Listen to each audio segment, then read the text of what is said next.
Good morning students, standard 8th SS lesson number 7 following the Mahatma part 1। अब उसका second part हम शुरू करेंगे, बराबर, जो है खिलाफत मूवमेंट।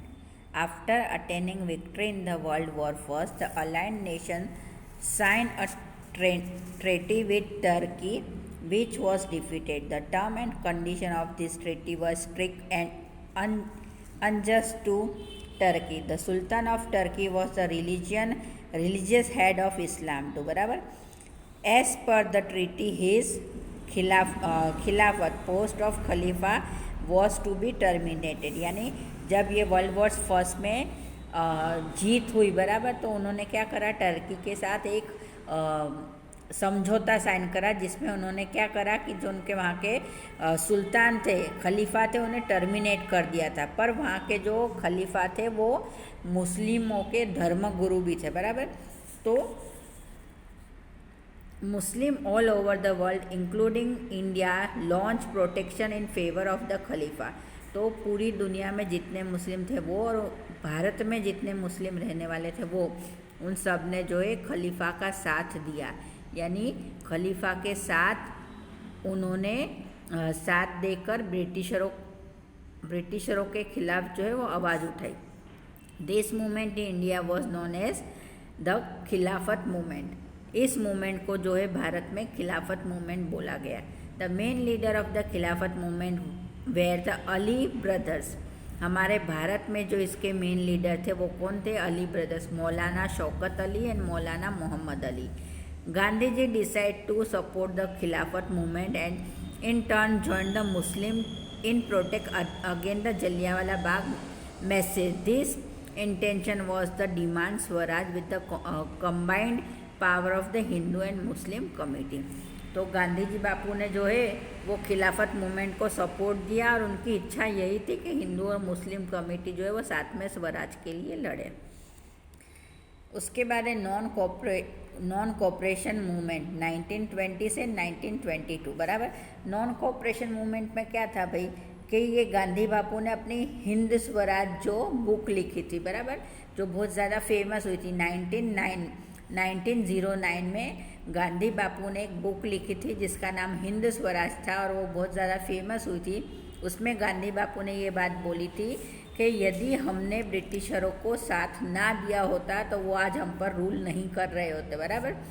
तो गांधी बापू ने क्या करा भाई कि हम जो है उनके खिलाफ नॉन कोऑपरेशन मूवमेंट स्टार्ट करेंगे। इस नॉन कोऑपरेशन मूवमेंट में दो चीज़ मेन थी। क्या थी? एक तो जो है आप ब्रिटिश गवर्नमेंट के दी हुई job, legislative counselling, government educational institute, British title of honour, foreign cloth and goods, इन सब का बहिष्कार करो, बराबर ना।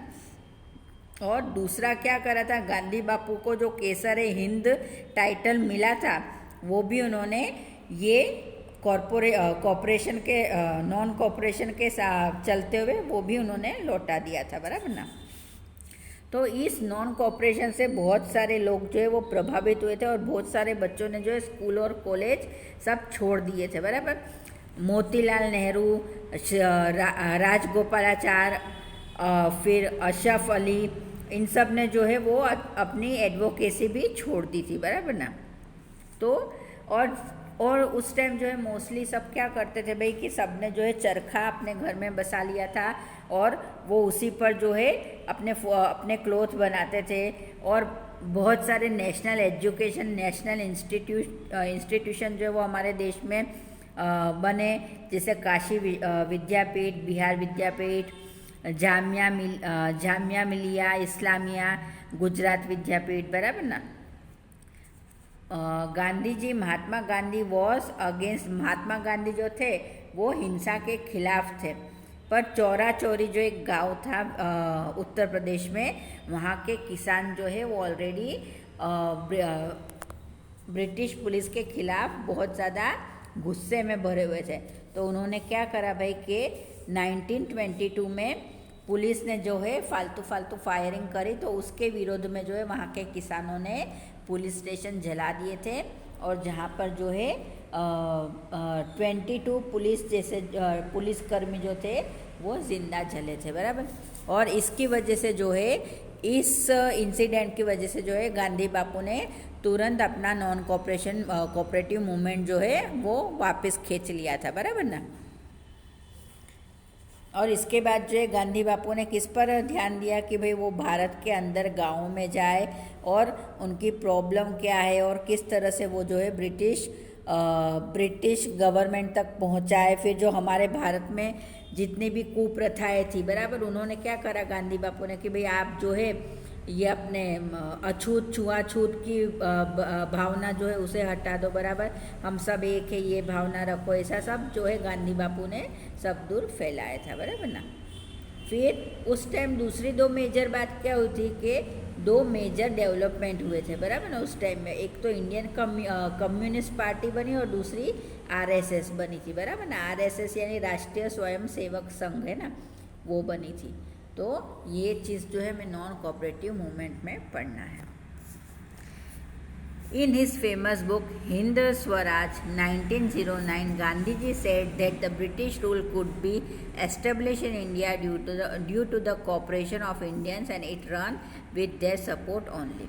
If the Indian would withdraw their support and cooperation, the British rule would end within a year and Swaraj would be established, बराबर ना। यानी गांधी बापू ने देखो ये बात बोली कि जो हमने इतना साथ दिया इस वजह से ब्रिटिश रूल बना, यदि हम उन्हें साथ ना दे तो हमें हमारा स्वराज 1 साल के अंदर मिल सकता है, बराबर ना।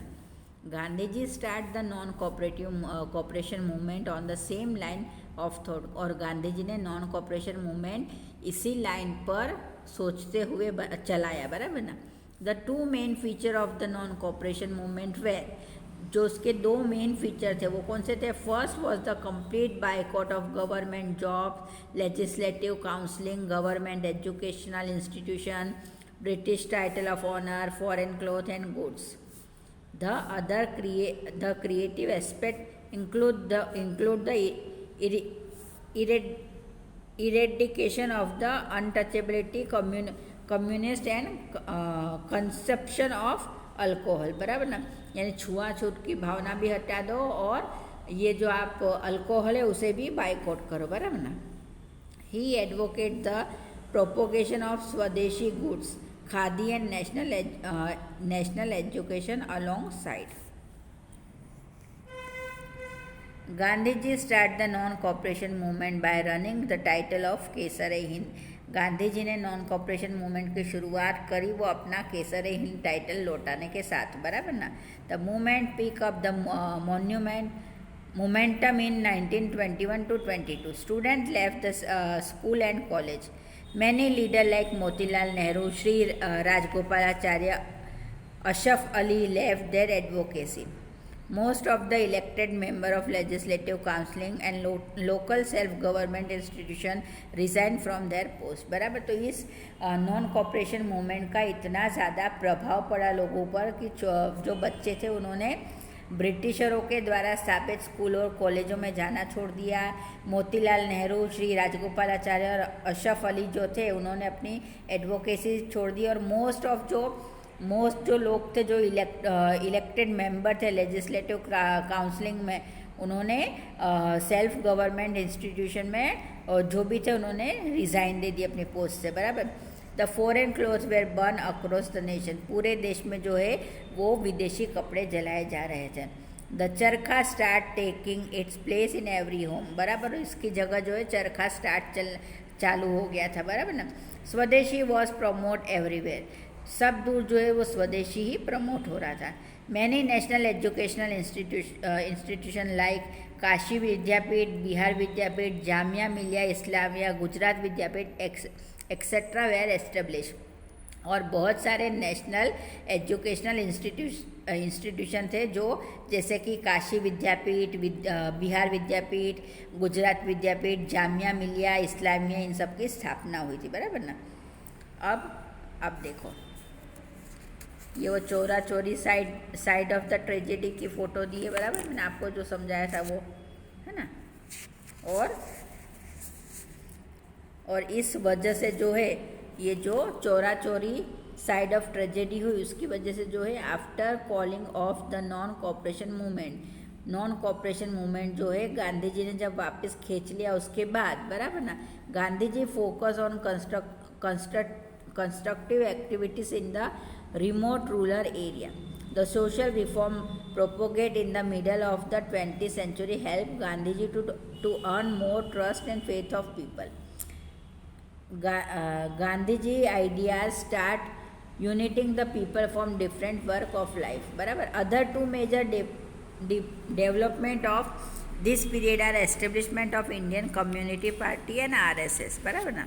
तो ये दो जो है मेन हमारे उस टाइम के फोकस थे. बराबर. This party envision the future of the India in quite a different way.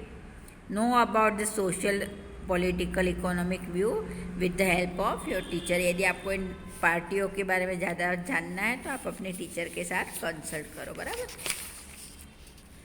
फिर आया साइमन कमीशन.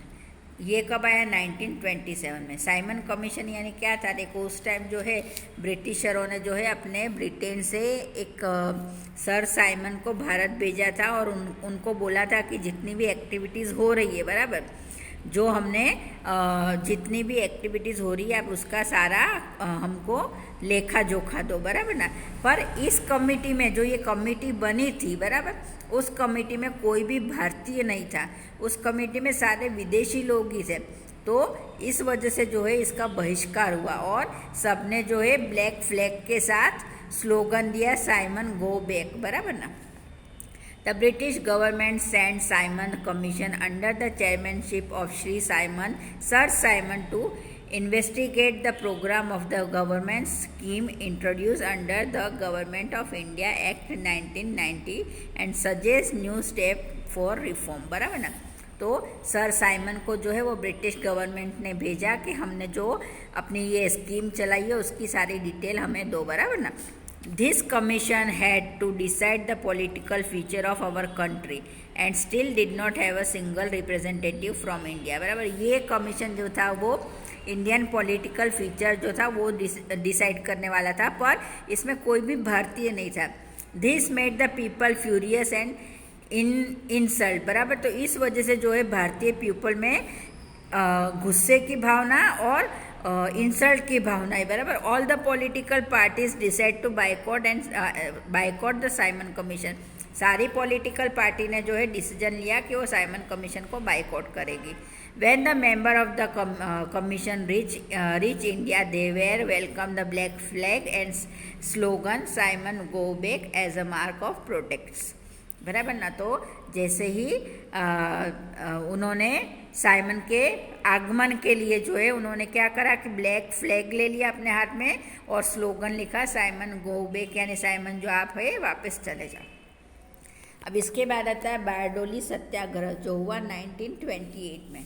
अब बारडोली सत्याग्रह में जो था सरदार वल्लभ भाई पटेल जो थे उन्होंने इसकी लीडरशिप करी थी. बराबर ना.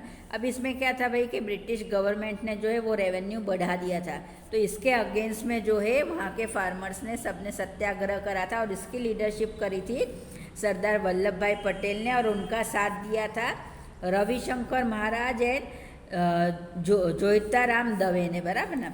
और ये सत्याग्रह जो है काफ़ी सफल हुआ और सरदार वल्लभ भाई पटेल की वजह से जो है ब्रिटिशरों को अपना रेवेन्यू कम करना पड़ा. बराबर. और इसके बाद जो इस सत्याग्रह की सक्सेस के बाद जो है इन्हें सरदार की उपाधि मिली थी. बराबर. यानी वल्लभ भाई पटेल का नाम सरदार बारडोली सत्याग्रह के बाद पड़ा. बराबर. सरदार जो है उन्हें विरुद्ध मिला, यानी उनको टाइटल मिला, सबने मिलकर उन्हें सरदार का टाइटल दिया.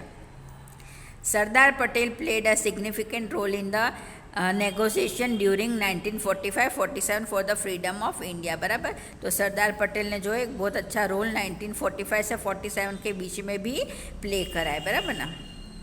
देखो the British government increased the revenue in Bardoli region by 22%. When the farmer request was not attained by the government, they decided to launch a सत्याग्रह.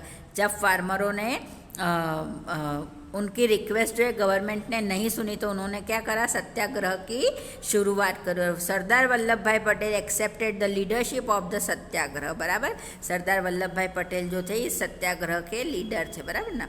तो ये आपको ध्यान रखना पड़ेगा, बराबर ना। अब इसके बाद आता है नेहरू रिपोर्ट। ये हुआ था 1928 में। A conference having the representative of the all political party of India meet in Delhi in February 1928। सारी इंडियन पॉलिटिकल पार्टी जो है वो दिल्ली में मिलने वाली थी फरवरी 1928 में। A committee was formed under the chairmanship of Motilal Nehru in order of the frame of a constitution। ये कमेटी जो है इसके चेयरमैन मोतीलाल नेहरू थे और ये क्या करने वाली थी, अपनी कॉन्स्टिट्यूशन फ्रेम करने वाले थे। This committee prepare a draft on a constitution which would be accepted to all parties। यानी इस कमेटी को क्या प्रिपेयर करना था, अपना कॉन्स्टिट्यूशन और जो सारी पार्टियां अपनाने वाली थी। It comes to be know as Nehru report. इसको नेहरू रिपोर्ट के नाम से भी जाना जाता है। The Muslim League did not accept it and thus it was rejected by the British government. पर मुस्लिम लीग ने जो है इसे नहीं अपनाया तो इस वजह से जो है ब्रिटिश गवर्नमेंट ने इसे रिजेक्ट कर दिया, बराबर ना। Resolution of the complete freedom 1929। The time limit given a grand self governments of the Indian as per the Nehru report got ever Indian National Congress convert a session at Lahore in December 1929 under the presidency of Jawaharlal Nehru. Jawaharlal Nehru के presidency में 1929 में दिसंबर में जो है वापस ये अपना constitution के बारे में वापस सारी बातें शुरुआत हुई। इन दिस कॉन्फ्रेंस, एक कॉन्फ्रेंस हुई, बराबर ना। उस कॉन्फ्रेंस में क्या हुआ, इन this conference a resolution of for Purna Swaraj. यानी इस कॉन्फ्रेंस का मेन मुद्दा था वो पूर्ण स्वराज था, बराबर ना, कि हमें पूर्ण स्वराज चाहिए। यानी आप जो संपूर्ण ब्रिटिशरों से ये कहा गया कि आप जो है हमारा भारत छोड़ के चले जाओ, हमें हमारा पूर्ण स्वराज चाहिए, है ना। तो in this conference a resolution for Purna Swaraj complete independence was passed and the tricolor flag was unfurled on the bank of river Ravi at midnight 31st December 1929 as a mark of the पूर्ण स्वराज। तो पूर्ण स्वराज की प्राप्ति के लिए, बराबर, ये जो कॉन्फ्रेंस रखी थी उसके दौरान जो है उन्होंने 31 दिसंबर 1929 में रवि रिवर के पास जो है वो ट्राई कलर फ्लैग लहराया था। Member took the oath of complete freedom on the 26th January 1930. Hence, to commemorate this day, the Indian Constitution was a force on 26 January 1950, बराबर ना।